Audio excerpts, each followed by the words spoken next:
Hey, what's going on? I am listening. Hey, what's going on? I, I'm Alex Southey, and you are listening to Your Worst Song. This was I'm just gonna jump right into it. This was a really fun episode to me. There's so much that we've talked about on this podcast, this episode of this podcast, that I hadn't really talked about with other people, or maybe in the same way. I think.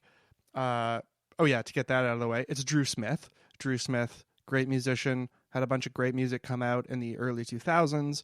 He is now working on this latest album with Andy McGuffin, a longtime collaborator. Andy, works with Great Lakes Swimmers, Constantines, Raised by Swans, and also is working with a percussionist virtuoso. Won't pretend that I know who they were, but Joshua Van Tassel on the drums. So it's a pretty cool album. We do talk about it, but we also talk quite a bit about the time that he, Drew, sort of took off, for lack of a better word. Not totally off, but moved parenting to the front of his mind and music to the back, if you will. It's been about a decade, it says, since he's put something out. And in this case, on February 6th of this year, he put out There You Go. Smith credits his youngest daughter as the driving force behind its creation. The album as a whole, not just the single. We do get into that quite a bit. If there's anybody sensitive to, I don't know the best way to put a term on it, like medical procedures on kids or anything like that. His youngest daughter had a medical problem, and that factors a lot into his life and his thoughts on music and life, and it's basically changed him as a person. And this is something that he said about it and her. She's absolutely been my greatest mentor. Even without a voice, she teaches me volumes. One thing I learned immediately was that if you have a voice, you are probably taking it for granted. If you have a voice, you should use it. And if you want to say something, you should. I was in my 30s, and I was starting to forget how important singing and songwriting were to me. They were always there for me as a creative outlet, and I was letting them slip away without even realizing it. And this is all happening not only because of the parenting in general that takes away from your creative time, I guess, so to speak, but specifically, like he alluded to, he said, even without a voice, she teaches me volumes. This is because the specific medical issue was she was born with paralyzed vocal cords. So that... But your vocal, we talk about this as well. But anyway, we talk about how your vocal cords can affect what happens to things. And as soon as she came out of the room and wasn't crying after getting, or she was crying, but she wasn't making any sound after this procedure, it just had, of course, a massive impact on him and on where his life went. But anyway, it's not all bad. It's a really wonderful chat, and I hope everybody enjoys it. I'm Alex Southey, and you are listening to Your Worst Song.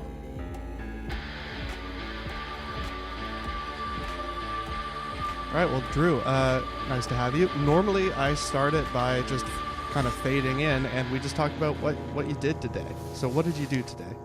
What did I do today? Not a lot, really. For those listening, it's only 1 p.m., so I've only given you half a day, theoretically, to talk. Yeah. Well, I've been working, actually. I work at McMaster. I help teach and coordinate a program there for really? international students. So, yeah. How long have you been doing that? So I've been teaching English as like an additional language for a very, very long time in Hamilton. Mm-hmm.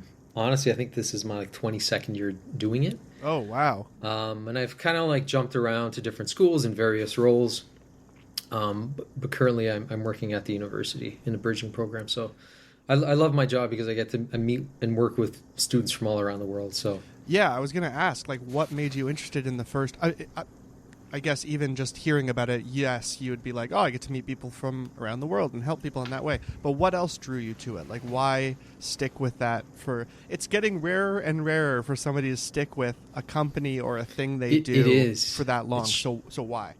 It is, yeah. In fact, I think I'm out of my older friend group, I'm one of the only ones, perhaps. But I think it's I actually wasn't total accidental, but my mother was actually an English language teacher. Wow. I was very aware of that world because we were always around it growing up. And then I went to university. After university, I really had a hard time finding a job. That could have been because my degree was in classical archaeology and ancient history. You've got Indiana Jones or teacher, kind of. He was the inspiration. If I'm honest. I believe you. But so really, it was I started. I got a job tutoring in an ESL classroom. Okay. And I grew to love it. I think I like working with people and getting to meet people. And then, like I said, it in a way, although I haven't really traveled extensively, in many ways I know so much about the world because I've met all these students from around the world. So yeah, and I imagine that in some ways learning has changed, like the technology has shifted maybe in terms of teaching. Obviously you can go back to pen and paper anytime you want, but I assume there's little things that you've had to deal with over the 22 years of going, oh, now people prefer to learn this way, or they get text updates instead of whatever, right? Yeah. And now who needs language teachers when you have ChatGPT, right? That's horrifying. The big question these days. Yeah, right. I guess you can just pull up or Google Translate or something and just be like, this is what I want to say. It's pretty wild now.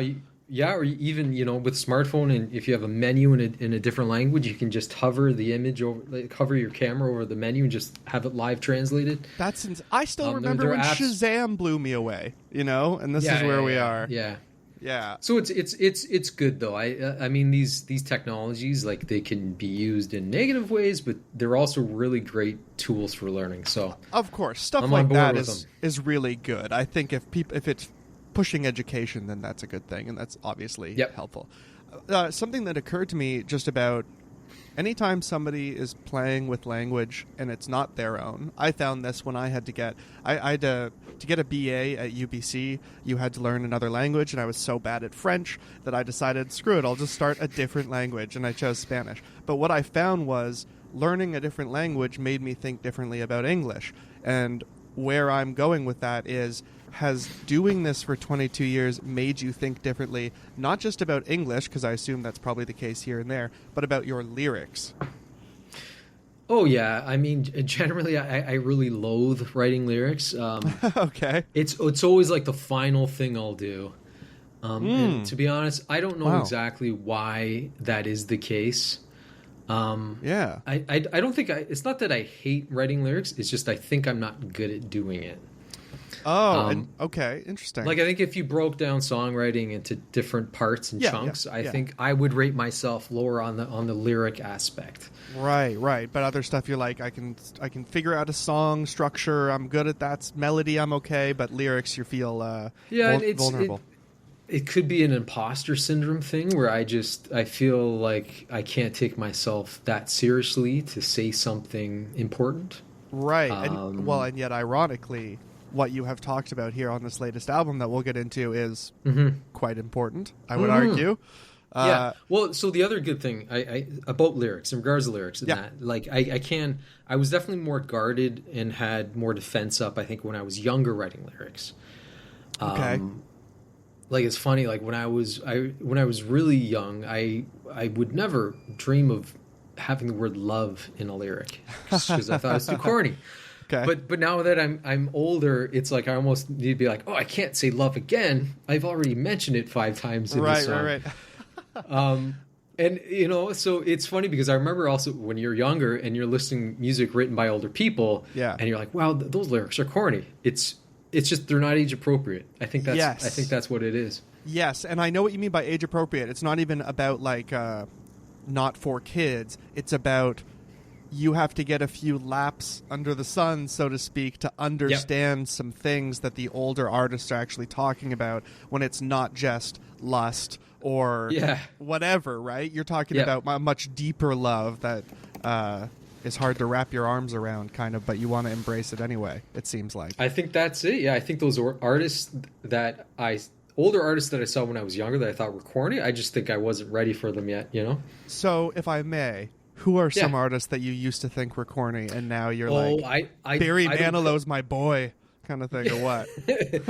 Honestly, probably most artists, like on hot AC radio, right? Or like I grew up, I was a teenager in the 90s, so like, you know, like a lot of like big influential bands for me, like Smashing Pumpkins and stuff coming out of Seattle and the UK. So anything a little poppier and shinier was something you thought was a bit corny. Not cool. Yeah, like exactly. I Want It That Way, Backstreet Boys was not your thing, I presume. Right, exactly.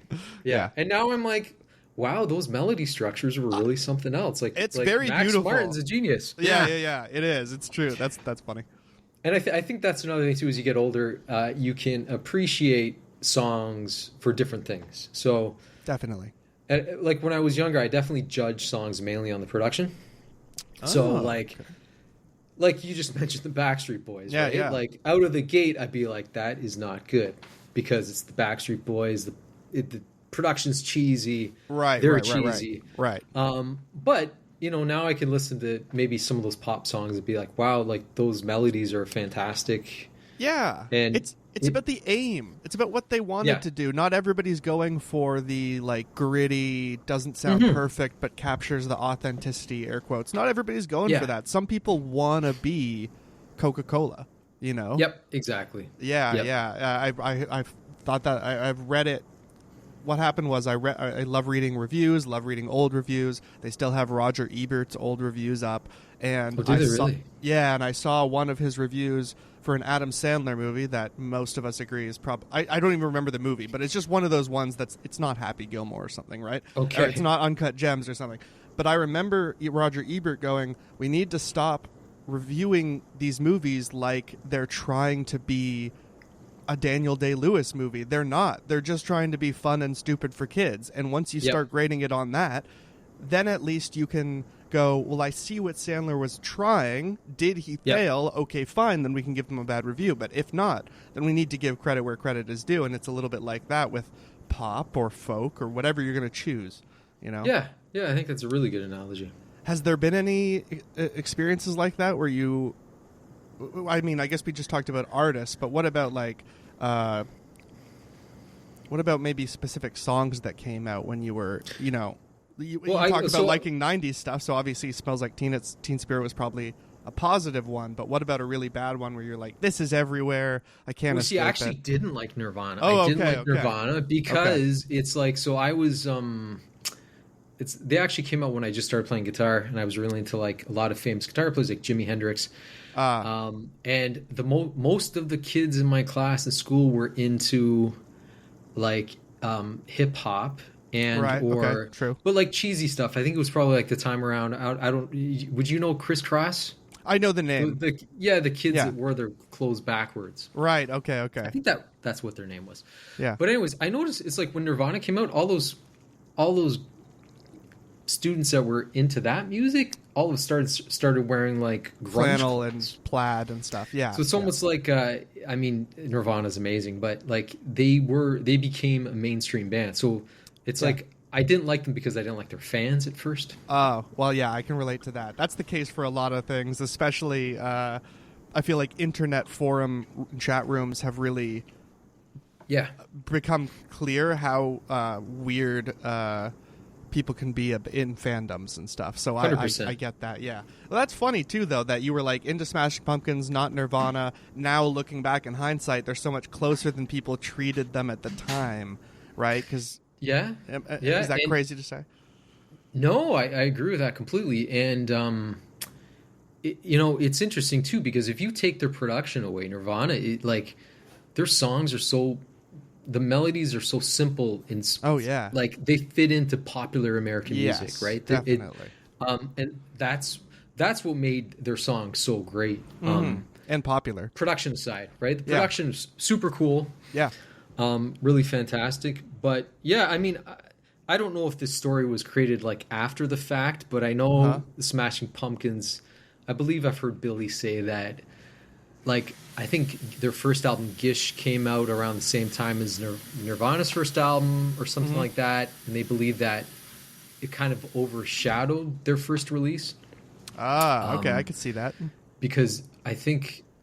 Yeah, the Pumpkins didn't really blow up until Siamese Dream, so... Right. Huh. That's it. So he always had a bit of a... Oh, can you still hear me and see me, hopefully? I think there's a... I can hear you now. You froze for a bit, but I can hear you now. Okay, I would say, just because this is a Riverside thing, if I freeze, once I put it out, it will be okay. The audio won't be affected. So I think we should be okay, as long as... Okay. Yeah, so if it freezes once in a while, let's not worry about it. But if you stop being able to hear me, let me know, okay? Sure thing. Does that make sense? Yeah. Okay, awesome. And the other thing maybe... Yeah. Yeah, go ahead. Yeah. I was just going to mention the question you posed to me earlier about other examples. A couple years ago, I took it on myself to like go back like 100 years and like really listen to popular music at that time. Mm-hmm. And so I found this book called American Popular Music by Alec Wilder. It's a tome. It's absolutely massive. Yeah. And I think just over a half year, I kind of went through it, and a lot of it, he's a music theorist, so a lot of it was over my head, but just basically he talk about a songwriter, talk about their songs. And because, we've got like great streaming services now, I could go on and listen to those songs and stuff like that. Because I just think it's interesting where most people, right, if you were to play them like a top song from America in 1920, most people would immediately be like, "Nah, I don't like it."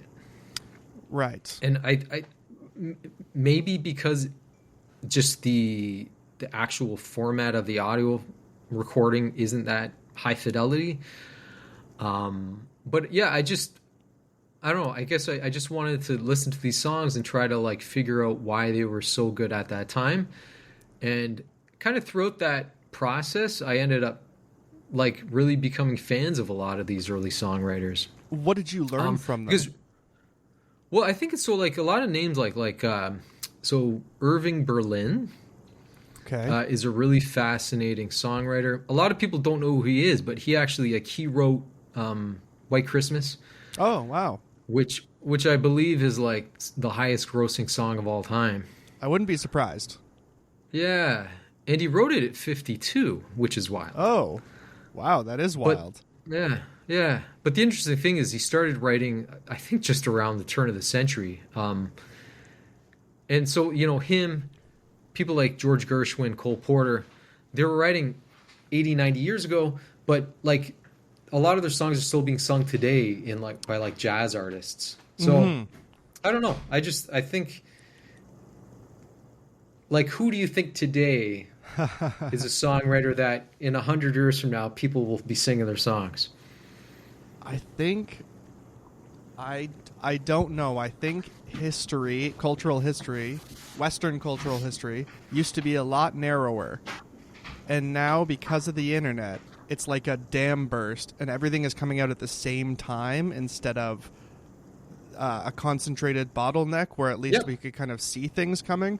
So I don't really... harder to predict. It's harder to predict. I don't really know. Like, maybe it's someone we won't even really think of first, like a film composer or something. Yeah. You know, could it be John Williams, right? Could it be him? Yeah, or it could be some TikTok artists that we don't even know who they are right now. Or it's like fucking Justin Bieber. Like, it could be. I don't know.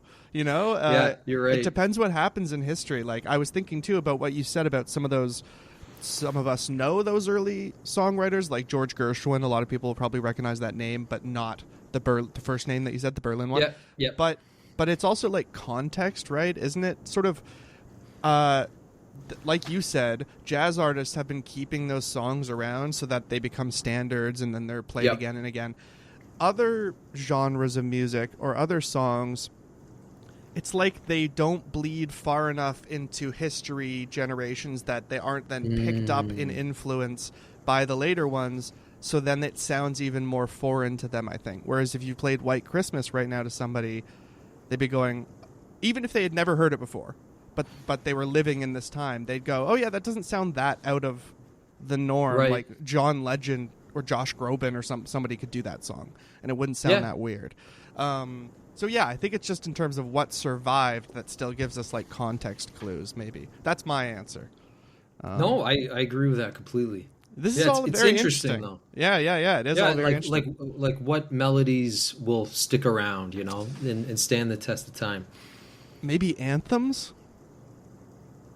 Like actual national anthems, I mean, not like the Anthem by Good Charlotte. you know. uh, I'm curious about how new music has influenced you, if at all, versus old music. So I also think as an aging artist, it is harder to stay on top. It's harder to discover new music, which is, it seems kind of like crazy to think that, being that it's never been easier to access new music. Yeah. But I don't know those if are you two find different this, things. yeah, I find it overwhelming. I do too. I find it overwhelming, but also something to remember is like, you don't really think about it when you're in the eye of the storm, but if you're like 13 to 28 or 25, you are the focus. You are in the tractor beam for everybody trying to get your attention for culture. Yep. And once you're out of that, it doesn't mean you won't like what they're making for the main focus, but it won't be broadcast to you the same way once you're over 30 or something. That's how I feel as a 32-year-old. Like, there's stuff I need to look up on Urban Dictionary now said by people who are only 10 years younger than me, and I didn't think that would be that different, but it is, you know? Yeah. So So it's tough. And so one thing that I try to do is that if I've heard a couple people that I know in my circle that have similar music tastes mention the same band or song a couple times, then I'll be like, oh, I should definitely check them out. Right. Because I'm not too good at like trying, like seeing new releases and going and doing a deep listen. I'm not good at that at all. I think who are some of the artists that I've recently so I'm into Wet Leg. I don't know if you know them at all. The British like indie rock group kind of. Yep. They are, and they've totally got that production. Like when I first heard them, is like I just felt like I was in high school again. Oh wow! Like if someone told me it was from the late '90s or something, I'd be like, oh, I miss this band for some reason. They've been awesome. I've also really been into a band called Bonnie Light Horseman. They're kind of folk / Americana. Okay. They're like a trio.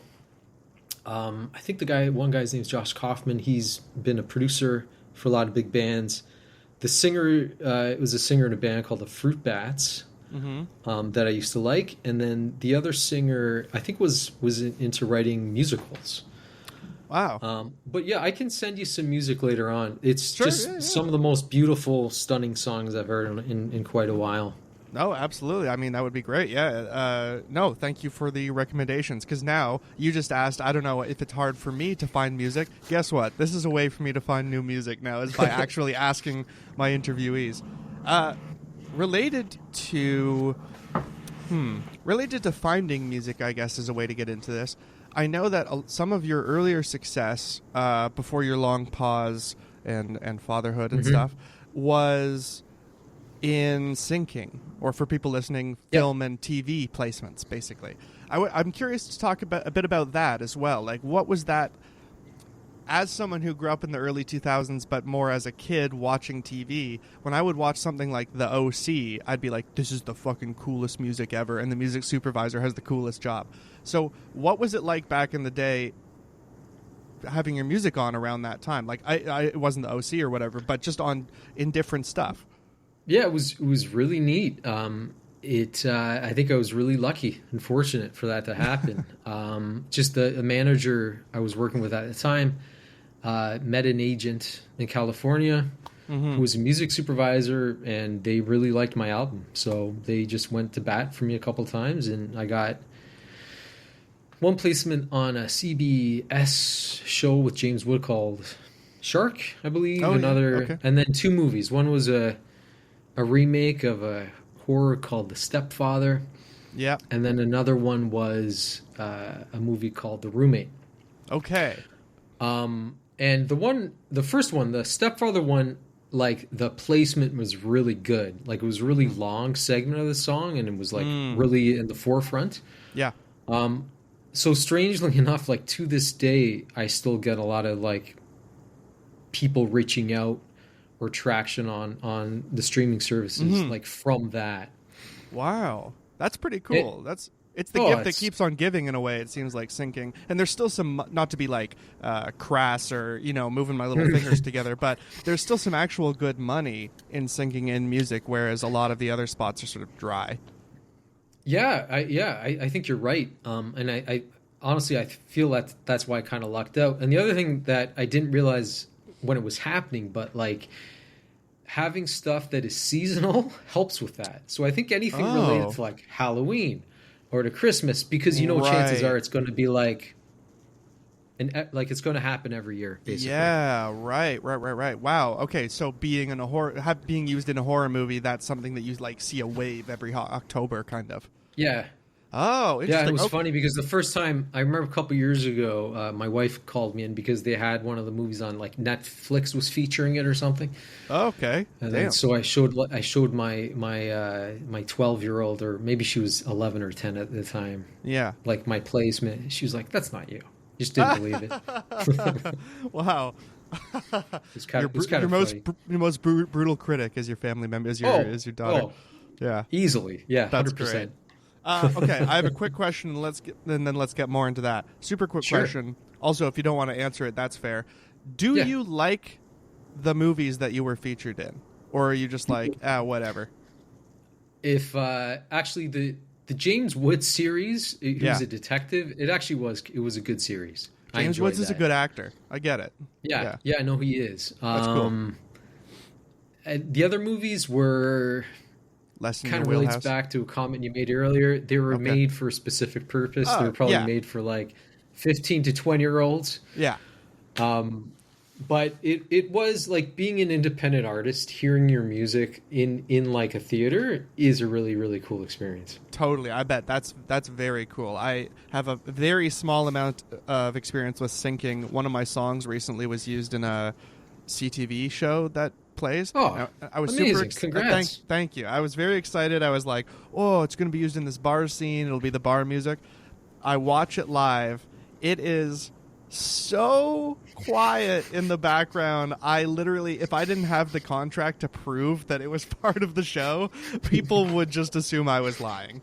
But what it proved to me is I still, like, I didn't get too much money, but I got enough money that I was like, if this is the money I'm getting for a moment that's like, it's barely used, they could have just paid $5 for a royalty-free song, then I can't imagine like what people are getting when their song is used in the end credits of a big movie or something, Oh, and I think like a big commercial that's on, right. I think that still is huge money. I'm sure, yeah.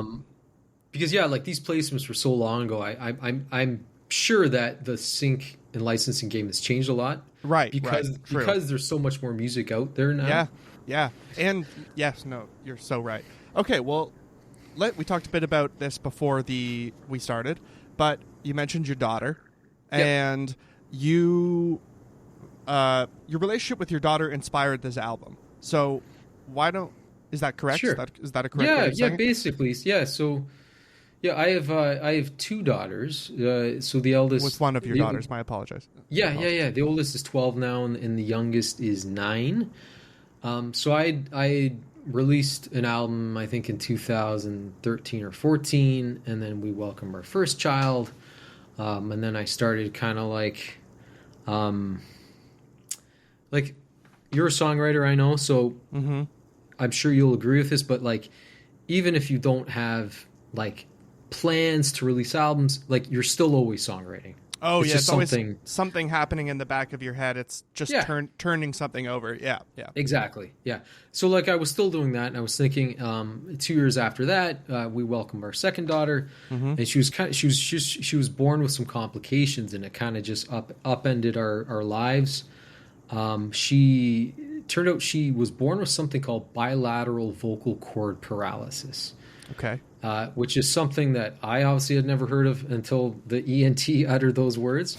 But basically her vocal cords were paralyzed. So, it's funny, even though I was a singer, I didn't really know that much about how her voice works. It just surprised me hearing you say that. I was like, oh, okay, right, they move. Interesting. Yeah. So we've got these two vocal cords that are, I think, muscles. That's like a very thin band of muscles. And we've got two of them. and they do a couple things, but they close when we talk and also when we eat to protect our airway, and then they open to breathe, and also when we produce certain sounds. And on top of the abduction and adduction, they also like vibrate up and down. Right. Is that how you get vibrato? To make sounds. Hence the term? Yeah. Or okay. That's part of it. Yeah. Okay. Like if you can search it on YouTube and you can see very gross. They put a camera down people's noses and take a look. Oh man. And it's really wild. But so basically, yeah, she was they were paralyzed. Mm-hmm. And because a newborn's trachea is so small, like a millimeter or two can mean the difference of life or death. So, unfortunately, I mean, I say unfortunately, but really gave her the gift of life. But so they had to give her a tracheostomy. Maybe 2 months after birth. At first, they were using other types of oxygen. And forgive me, is that where they make a hole in your throat to help you breathe? So they make a hole below your vocal cords. Okay. So what ends up happening is that, so it's really wild because it's easier to breathe really with the tracheostomy than compared to like our biological natural apparatus. I can see that because actually. it's just a direct hole into your lungs, right? Yeah. But obviously it's problematic because you don't have anything to filter out bacteria and stuff like that all the time. Right. But because the air goes through that hole and doesn't go past your vocal cords, you lose your voice. It's like someone, I'll never forget the minute we saw her after surgery. It was like someone had pushed a mute button on her. Wow. Yeah, I'll never forget it because you could see that she was crying, but there was no voice. It was surreal. Yeah. Yeah.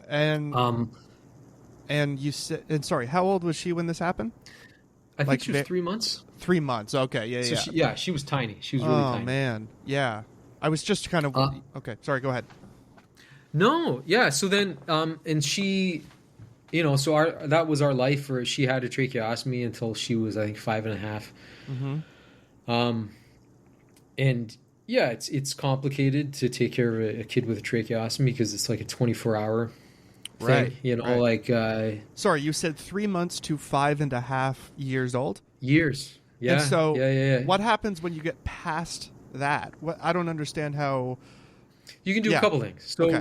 So thankfully, her issues seem to resolve. Okay, interesting. So doctors call it idiopathic, which means basically like, it's funny, they kept using this word idiopathic. All it means is like, they don't know.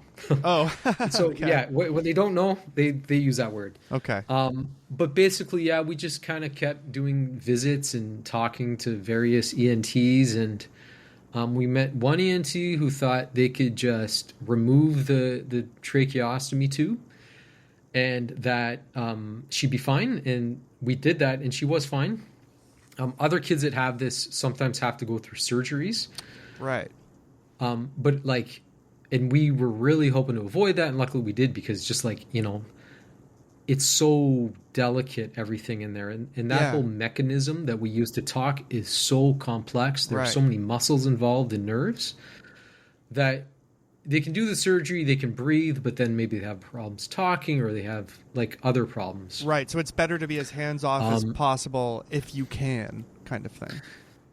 I think so. But then again, yeah, that's the other thing. You talk to different ENTs and they give you different opinions on it. Right. But is basically what you're saying because you didn't need to get this, or you didn't need to get the surgery because just naturally the hole closed up after a little while once you took the colostomy bag out, the tracheotomy bag. Yeah. So I'm trying to remember exactly. Yeah. So basically, what we did is we had to spend a day in the hospital, and they cover the tube, the plastic tube, the breathing tube. Okay. Yeah. Well, they call it capping. So you cap it. So they're forced to use their natural airway. Okay. And then basically, if the kid can tolerate that, then they remove it. Sounds freaky, but the hole actually just closes over time. Like I think it took a month. I mean, I guess it makes sense if you think about the way if they get earrings and not that our throat is made of lobe meat. Maybe it is. I don't really know, but yeah. I think probably parts of it are. Yeah. But that's exactly it. And in fact, that's why having that tube can be problematic at times, because your body's like, there's this foreign object. Yeah. You know? Right. I mean, that makes sense, frankly. Yeah, absolutely. So that's the context. That's kind of the context. And that was a big moment when we were able to remove that. I think just for the whole family, because, like I said, it went from 6 years basically of just taking care of our youngest with the tracheostomy tube. Yeah. But yeah, I mean, one thing immediately, like when I mentioned how our voice is so complex in nature. Yeah. It's something that I took for granted, I guess. Like, I mean, I never considered myself a professional singer, but singing was always very important to my identity. Sure, yeah. You know, and I loved being an independent singer and songwriter. Mm-hmm. And so it really did make me rethink a lot about like voices in general. And how I'd say most people do kind of take them for granted, you know? Oh, certainly. Think about how much we take for granted. We realize how much we're taking for granted even once we like wake up sick. We're like, what I wouldn't give to not have the sniffle, you know? Yeah. Yeah. 100%. Yeah. So it kind of like inspired me in that way to get back into songwriting. And just also like I can't complain, or I don't have a reason to not do this type of thing, being what she's gone through. Mm-hmm. Right. So yeah, it's that lesson doesn't only apply to me when it comes to music. It's really like a life lesson in general. Certainly, yeah. Like if you know, you see your kid go something so severe for so long, and she was all smiles through it all. You can't complain about, like you said, being sick or having a bad day at work or whatever. Yeah. Wow. So it changes amazing. Your perspective. Yes, yeah. Absolutely. And weirdly, you get inspiration from your youngest daughter, I bet. Yep. Yeah. And so 100%. So how does that start manifesting those two? So like you said, you're sort of always kind of having a songwriting thing going on in your background, even if you're not at the fore working on it. Yep. So, but that's simultaneously going on while your daughter is going through this. Eventually, things get a little bit better. Like it's less 24/7 looking after her, so you can take a little more time to go back to these things and also teach. So, what is it like when you go back? Yeah, so I started recording another album part time. I've always recorded albums with a good friend, old friend. His name's Andy McGoffin. Mm-hmm. He has a studio that's in Cambridge called the House of Miracles. He's worked with so many great artists over the years, starting off with like the Constantines and Great Lake Swimmers. His own band is awesome. They're called 2 Minute Miracles. He plays bass in another phenomenal band called Raised by Swans. Very cool. Yeah, so it's about a 45-minute drive, so I record part-time in evenings now and then. So started 2018, was doing it part-time, was getting there, and then the pandemic happened. So I literally had to just put it on pause for a long time. Yeah. And then, which was unfortunate, but I know that happened to many artists. Oh, it was the hard line in the sand of history. Literally every artist, if they were active pre-2020, once they start saying the year 2019, I see this faraway look in their eye, like, yep, I'm coming up to this point where everything was just pushed back for like 2 years. Yeah, and I don't know if you've ever experienced this, but like, it got to the point where, so when I resumed recording, it's like some of the first songs that I started recording back in 2018, it's like I was sick of them because there was in my on my timeline they were so old. Totally. So like I ended up like not trashing but sidelining some tracks. Okay. Adding a few new tracks, and then I finished recording the album. It was probably it was like maybe like a year and a couple months ago. Okay. And and this is something that I think other independent singer-songwriters struggle with, but you finish something and then it's like, oh my God, I should probably do something with this. I should probably... Job is only like 45% done, and you think you're at like 95. And honestly, that's probably a generous amount, right? Because it's like it's easy now. And this was the first album I've done in this big new streaming world, right? Yeah. So oh yeah. My last album, streaming services were starting to gain in popularity, but now it's like it's everything, right? So it was odd hitting like publish. You click a button, and then it's out there. It was really, really strange. There's really no pomp and circumstance as an independent artist. You're just like, yep, okay, it took the same amount of time as it takes to buy a bus ticket online. Yep. Whatever. It's strange. And also because I'm older, I'm not... It's not that I'm not into it. I just wouldn't be good at it. Like, I'm not good at social media. It fucking sucks. I am younger. It fucking sucks, man. Let me tell you. Like, okay, so I'm not missing much, or... It's not that you're not necessarily missing much. Like, it could be interesting, but is it good for you long term? Not much of it. It's like candy. It's like, are you missing out on eating candy? Yeah, in some ways, But yeah, I think I also just realized that people get good at that kind of content by doing it all the time. That too. Yeah. And I just don't think I want that. Well, that's fair. If I was in your position and I missed that wave, I'd be like, good, stay away from me. I don't care. But also though, because also I think like going back to age, like when you're a bit older releasing music, your view of its purpose changes, right? Totally. Like when I was younger, of course I wanted it to be huge and on the radio and all that. Now it's just I just almost want to like preserve some of these songs. Yeah. Maybe one day great grandchildren could do like a grade 3 project on some of my songs or something. I 100% understand. I've only been making music professionally, air quotes, since I was 25 and I'm 32 now. And only over those 7 years have I changed from like, it would be great to be the next Nirvana, as big as that, down to like, I hope my sister still likes my songs when we're 90. Literally, but no, that's pretty interesting. You're definitely coming from like a unique perspective and that kind of thing. Well, I feel like on this podcast especially, I am fairly cynical and doom and gloomy about where things are now, but I've kind of grown up into it. So I'm curious what you think as someone who's stepped back into it. Like, I'm not asking for negatives. I'm actually asking for positives. Is there anything that surprised you positively?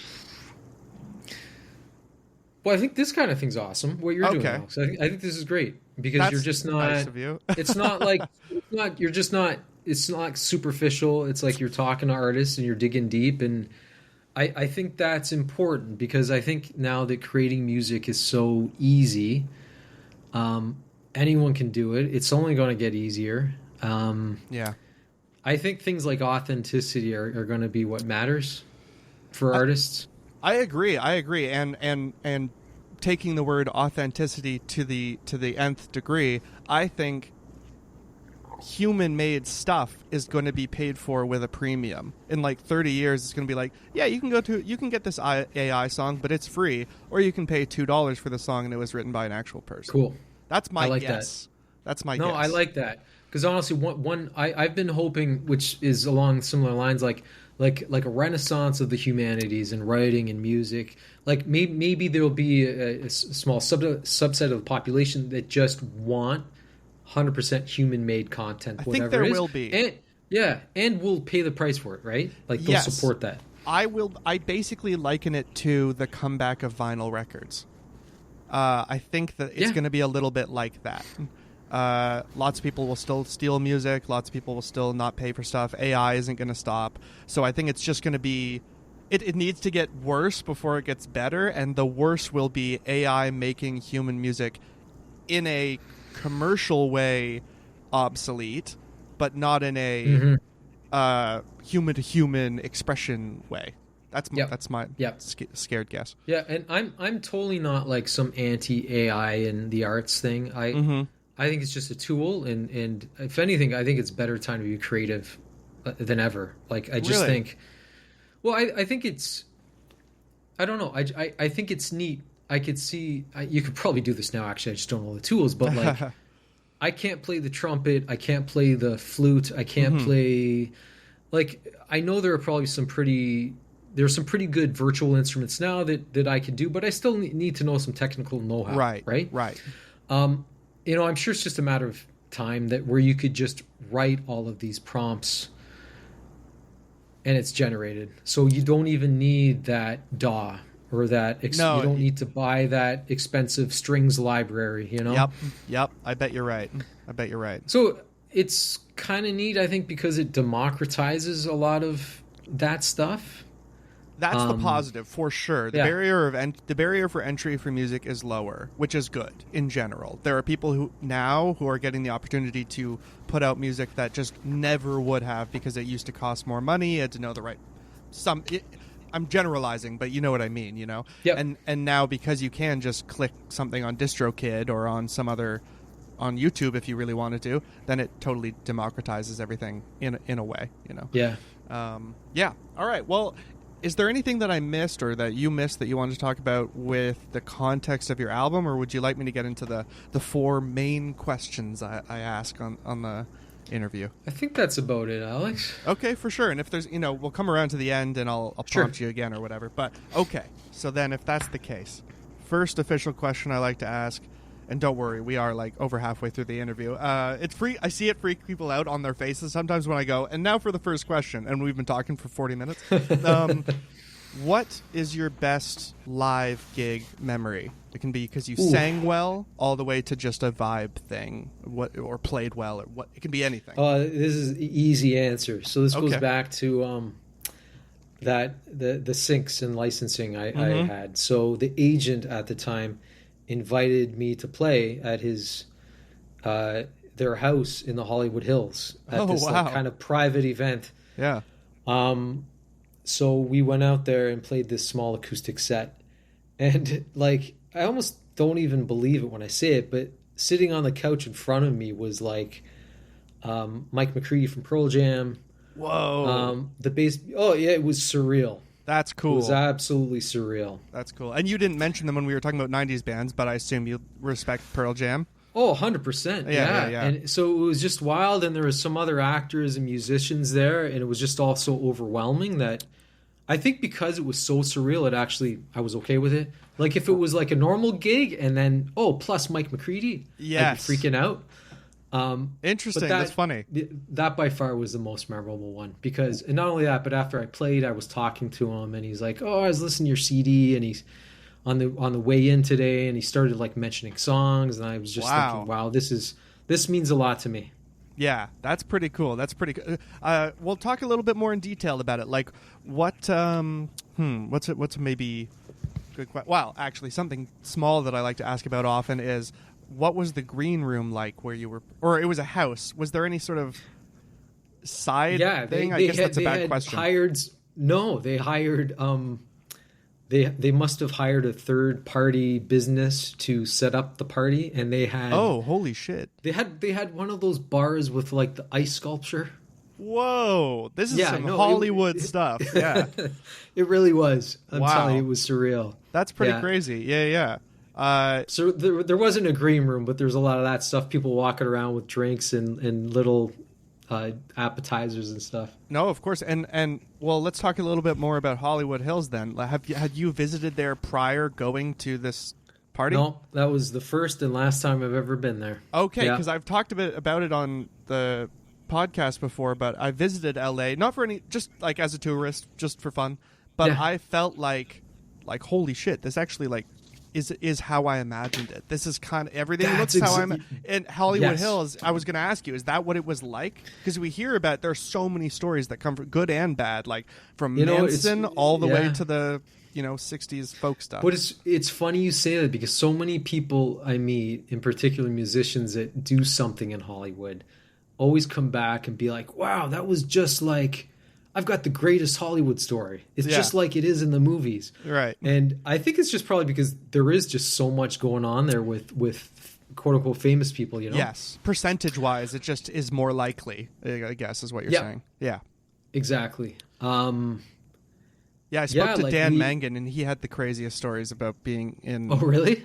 He was like, I met Paul McCartney, and then afterward I, like, also ran into Feist at Kimmel or something like that. I was like, what? That's what it's like. Yeah. So the day, I think it was the day after, so we played that, and this was like 2 days. So we flew in, played that crazy party. Mm-hmm. The next day, we went to this this red carpet event. I think it had something to do with Disney or a fundraiser. Fundraiser for Disney, yeah, as if they need or for a hospital. Yeah, I'm sure. But then, like, sure enough, it's like you're walking, and obviously we weren't going down the red carpet, but like we're walking beside it, and it's like you start recognizing all these people. Right. The agent and his partner that we were with, like, they were very well connected in the industry, so. Like at one point they stopped and they're like, "Oh, Drew, this is Hans Zimmer." Oh, like, wow. Jeez. So talked to Hans Zimmer for a bit. Later that night we went back. We're staying at the Roosevelt Hotel, which is a bit of an infamous place right downtown. Yeah. And they have like a pool and a DJ and next thing you know, we're having a drink with Colin Farrell. And his like, so it was kind of like what you just mentioned. It's like that. It's just everywhere you turn, just there are all these people. Yeah, which is also crazy to look back on because, you know, wish him well or whatever. Colin Farrell is now sober, I think. So that was probably a pretty intense time. Interesting. That you were around. But yeah, wow, that's wild. Okay, well, the follow-up question to that is worst gig. Like just something that went terribly wrong. Yeah. Oh, that's also easy. Okay. We used to play the Horseshoe a lot back in the day. Okay, yeah. And we had this really one unfortunate incident where just the timelines got messed up on the day, and the opening band was playing way too long, or they didn't start on time, and classic stuff. We're all really stressed out. Yeah. And we started our set, and like, I don't know why, but for the first time ever, we just all made a mistake, and like we had to stop the song right after starting it. There was tough. No hiding it. There was no, that by far was the most embarrassing moment.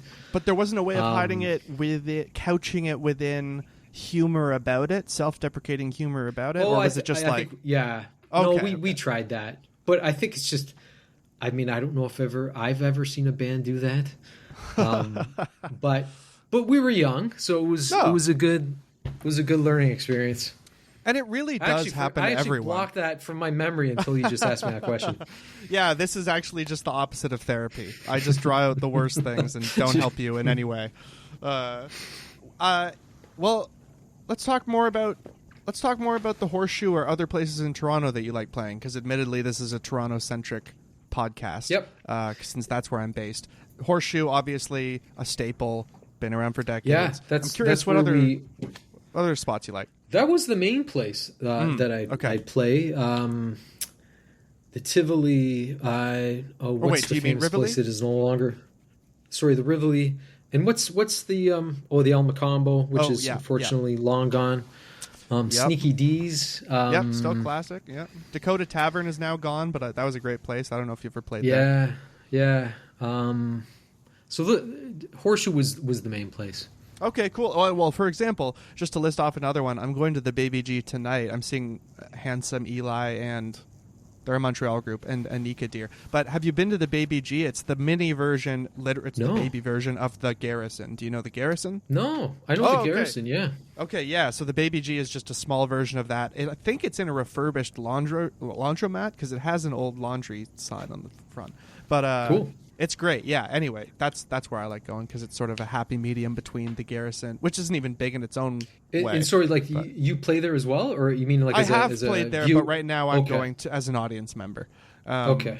But yeah, no, it's a good spot. Yeah, you should check it out. I just wanted to ask about that. What were some of the other music stores around when the Horseshoe would have been the main? Steve's is across from it right now. Steve's Music Store. Yeah, so, I mean, I was a Hamilton kid, so... Or in Hamilton, I apologize, yeah. Yeah, no, I mean, it actually just shut down, but I don't know if you've ever played or been to a show at the Casbah Yeah. in Hamilton. Yep. So that I think that closed in January. And Brody, who ran the Underground, and before the Underground, the Raven. And he was always really kind in letting me join some really cool shows. Cool. Yeah, you need somebody like that to kind of have your back. Even if you're talented and a nice person, that you need somebody to kind of give you that break. Yeah. He it's probably a decade ago now, but he had me open for Evan Dando from the Lemonheads. Very cool. Which was like a really neat thing for me, because in high school I was a big fan. So yeah. But yeah, no, I actually haven't been playing shows in a very long time, and it's one of those things that when you stop playing shows, it becomes more and more daunting to get back into playing them. Totally. So, well, okay, yeah. Walk me through that. What do you in your darkest don't ever stop moments? playing them, Alex. Don't ever stop playing them. That's what you hear about stand-up comedians too. They're like, "Oh, I went on. Interesting. Took a break for a while, and then now the stage is intense to me." Well, I don't know. It honestly just went from like, I'm going to take a bit of a break from playing shows, to like, I'm never ever again going to play shows. So I think also maybe it's an age thing, but like, I remember there's a point where I stopped having as much fun playing shows. Well, that's the biggest thing. That's the biggest thing. That's the end of my sentence. And I think also because like I regularly played solo, so it just wasn't always fun. No, I also wasn't playing sold out $5,000 venues, so I'm sure that could be with it to do with it as well. Yeah. But it's actually because I've been getting a lot, because I just released this album. I've been getting asked a lot, like, when's the show? Or you're not playing shows. So it is something I'm thinking of doing, but it's so pathetic. Like, I'll honestly need to like do some fake shows beforehand just to make sure I can play the real show. So fake show as in you're going to rehearse for the time that it would take to play the show, sort of thing? Something like that. Like maybe I'll like, I don't know if you've ever rehearsed at like paid practice studios. Yeah. Like Links or like, Main Stage or whatever. Yeah. I'll probably have to go do some of those. And it's just, I have never played some of these songs front to back now in a very long time. Right. Yeah, that's daunting. I won't lie to you. I mean, I was never the type of artist that would kind of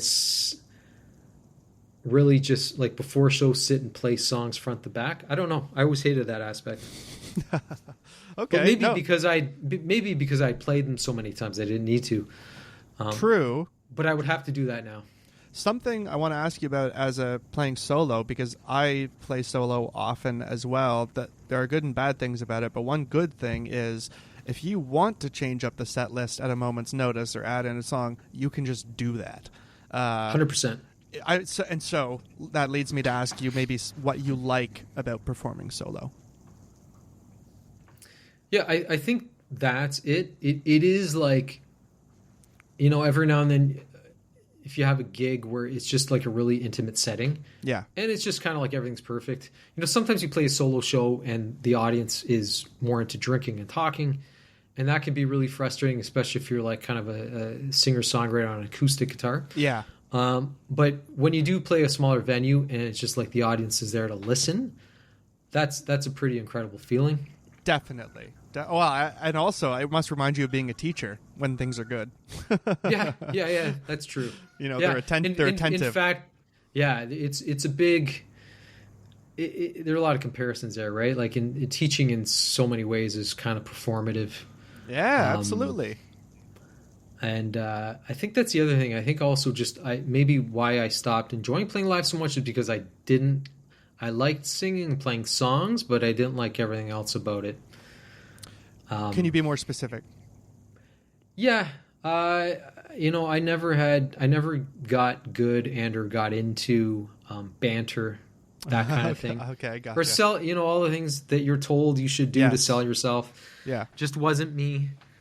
And I was okay with that. But I think just the more and more I did it, the less and less comfortable I became with it. Wow, and because for some people they might start off uncomfortable with that, but then the more they do it, it's like exposure therapy and becomes easier. But you were just like, no, I'm enjoying it less and less. Not for me. Yeah. Yeah, not for me. Okay, so then forgive me if you haven't thought about this already, Yeah. but what are you planning to do to address that if you do play live? Yeah, I don't know. I like some therapy with you, maybe. Yeah, some therapy. Maybe a side sure. hustle. Sounds good. No, I like I said. So I would need to really like buckle down and practice, and Gotcha. I'd probably have to record the practices to make sure it sounds okay. Right. No, that's smart. That's smart. Yeah. Maybe also build out like obviously sometimes you're just at the mercy of being thrown onto a bill where you don't know the people or you don't know them as well or blah blah blah, but maybe you could figure out a gig where you're surrounded by buds, on either side of the. Even better, I could plant some like super fans, like Yes, paid that's great. super fans. That's amazing. Just yelling Drew once in a while. Yeah, that'd be great. Okay, well then let's get to the third question, which is back to more of your recorded music. What do you think is the best song you have recorded and released publicly so people can listen to it? I think for me, it's a song on the new album. It's called Leaf by Leaf. It's the album's called Leaf by Leaf, but the last track is called Leaf by Leaf. I think for me, it's just one of those songs where I wrote the majority of it really quickly, like probably within an afternoon.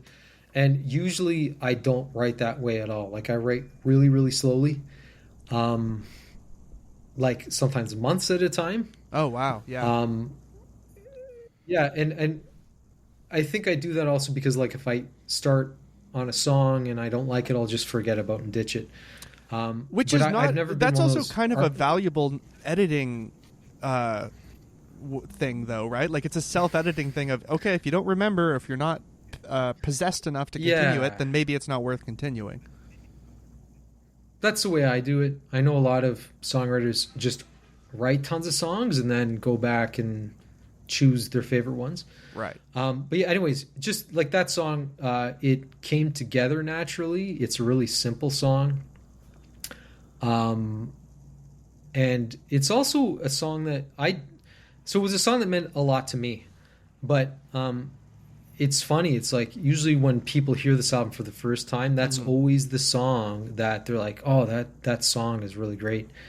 And it's odd because I'm sure as an artist, you release music, and in your head you think the songs that are going to connect best. Absolutely. And like on this album, there's a song that I thought would connect a lot with people, and it's not connecting at all. So it's just like usually the songwriter can be the worst person to measure this kind of You're thing. way too close to it. It's like not being able to see the forest for the trees or whatever that phrase is, right? Yep. So what is the one, just for people's also curiosity, what is the one that you thought would resonate? It's the first track on the album, and it people think it's okay, but I thought for sure like this is the track. This is the one. Well, that interests me because it means that so the one that you put last and also named the album after is the one that's connecting to a lot of people, and the one that you put first, whatever, is connecting to people less, but still connected to people. My question is, that's interesting that you began the album with what you thought might be the favorite and ended with one that has become the favorite. Was that unconscious in some way of their identities or what you thought about them? That actually, I did think about that a few times about flipping them. I don't know. The song that I'm talking about, Leaf by Leaf, it's a bit of a slower, more stripped down production. So I also just like songs like that at the end of the album. Like I feel like it's a good way to finish an album. Definitely. What I always think of for songs that are based that they're on the album and that song's name is also the title of the album, I always think of where are they going to put it, and it can weigh it one way or the other in terms of front heavy or back heavy. Hotel California is the one that I always think of, and if I'm not mistaken, Hotel California leads off the album. I didn't know that. Which That's is interesting. nuts to me, because I feel like it should be the last song because of its vaulted reputation now, but maybe at the time it was less clear. Who knows? Yeah, and so that's interesting too, because that, like, I also realized that, like, I recorded this as an album. And I know for a lot of artists these days, that's a very antiquated idea to put together like this album, right? Because I wasn't really thinking about singles or anything like that. Right. Whereas I know that's, like, a lot of people have told me, you should just do singles. And I probably should, but in some ways that seems more daunting to me than just doing an album. Because the album, in a way, it's put it out one and done, versus singles. You have, like, arguably maybe 5 or 6 things to worry about throughout the entire year. Is that what you mean? That's probably it. Yeah. Okay, I think that's exactly it. When you're done an album, it's like, okay, I can take a break, do some promotional stuff, see what happens, then think about recording another album. But yeah, it's got to be exhausting. Do you do the single, like, continuous singles? No, I've thought about it. I did it last year as like something to try. And does it keep you closer to top of mind amongst your listeners? Yes, inevitably it does. Is it worth you taking the time to do it?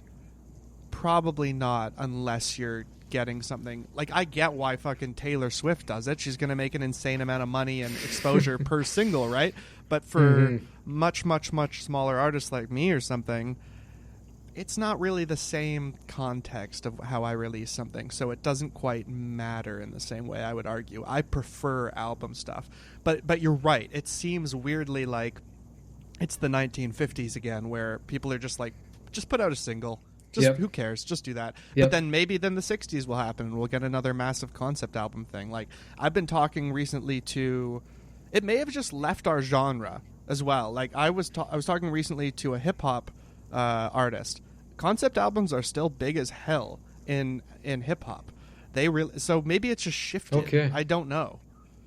Yeah, it's interesting. You know? You're right. Like, I'm trying to think of the last artist...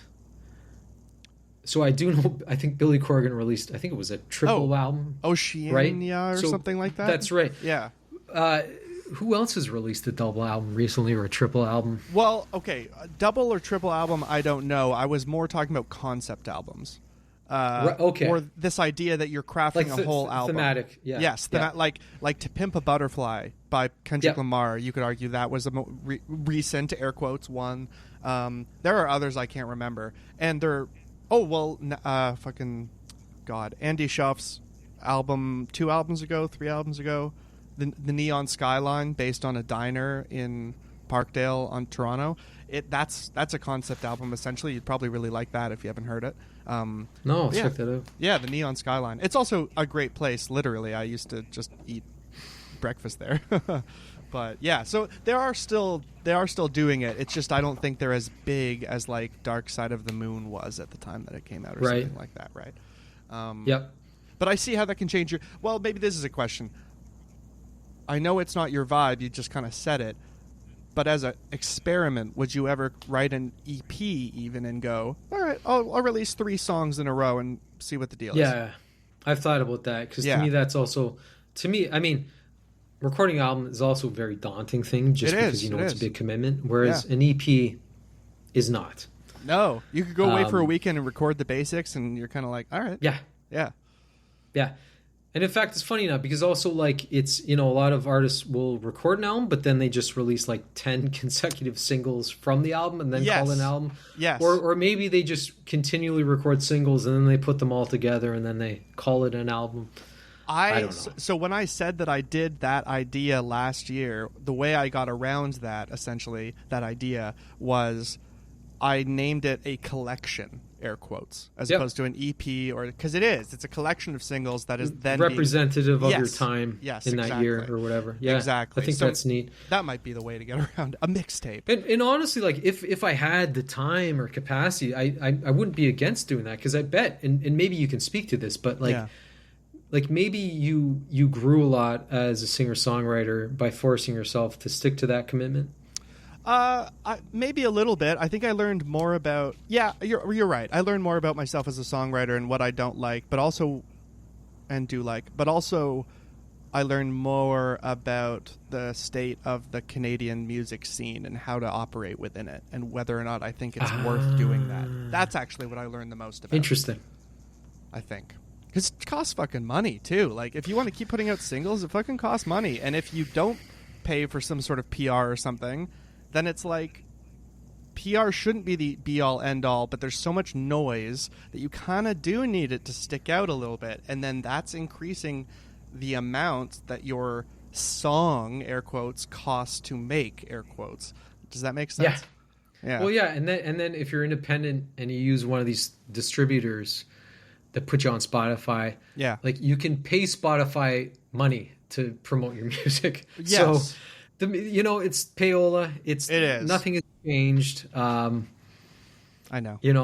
It's just the way it is. But and not all fans are created equally, right? So, I don't know. I was once talking with a friend, and I think his idea was, and I've heard this in other contexts too, that like streaming services there should be different payouts per listener depending on what, or maybe it was even like listeners should determine who the royalties are going to. Oh, interesting. Like I only listen to that Neon Skyline album. If I just listen to that, then I want Spotify to only give my royalty, the money that they're just to. Yes, I see. That's smart. That's smart. It's like Spotify. It shouldn't be the $11 a month distributed to like 1.5 million artists. It should be. I listen to 12 artists. 6 they're of them. They're gonna get the cut from my money. Exactly. Well, especially not to mention like. No offense, but the fucking like massive artists need the money that they're getting from Spotify. Ironically, it's the smaller artists who need it and are now fully not getting it because of that deal they made recently. Well, let's keep things negative, and I'll bring us to the titular question, which is, what do you think is your worst song that has already been released so people can look it up? I was actually thinking about, is it? It has to be a song. I can't say. As opposed to what? Everything I've released. That's the first time I've ever heard that. Okay. That's my answer, and my theory on this is, so once I love listening to my music as I'm during the recording during the recording process. I love it so much. We'll listen to it incessantly. The moment it's out there, I hate it. And is it because of vulnerability or why? I don't know. This is we'll save this one for our therapy session. Yeah, this is why you need the therapy. Yeah, but it could be that, or it could be like something like maybe I know I can't change it now, or maybe it is just because I've heard it so many times. I've heard them so many times throughout the process that I'm ready to move on to my next EP or album or whatever. For sure. No, and also like you said, like okay, the album might be new. But you've been thinking of these songs for like 3 years, maybe. It feels old to you. Like there's a song on that across the finish line. Yeah. Sorry, go ahead. There's a song in the new album that's honestly like probably a decade old or over a decade old. Yeah, that's just to have that in your back pocket for 10 years. That's wild. Yeah. But yeah, I think I've heard other artists talk about that type of thing where. Oh, yeah, it happens. Yeah. Yeah, I just don't enjoy. Do you like Radiohead? Yeah. Oh, yeah. Well, one example is Nude. Do you know that song Nude from In Rainbows? Yep. You can listen to versions of them trying it in the 90s, and it only came out in 2008. And so it's really interesting because you can hear the original, and you instantly can see it's the same song, but there are a few distinct decisions that would have made it much worse had they not gone with what they went with. I remember reading about that. I think, there's a couple songs I think in their catalog that they bring it out, try a new rendition, and then just put it on the side and then revisit it. Yeah, which I think is brave. It's like it's hard not to go, I'm excited about this right now. I need to ride that wave of this excitement, and then it can be gone. I can't believe that actually kind of leads me to what my question will be about worst song. A follow-up is what I do with people is, okay, let's say you've chosen a worst song. I know you didn't. I know you said you're sort of, it makes you feel like you want to disown everything that came before. But of all of those things, what's a song you definitely don't play live or would never play live again? Because maybe that'll help you whittle it down. Yeah.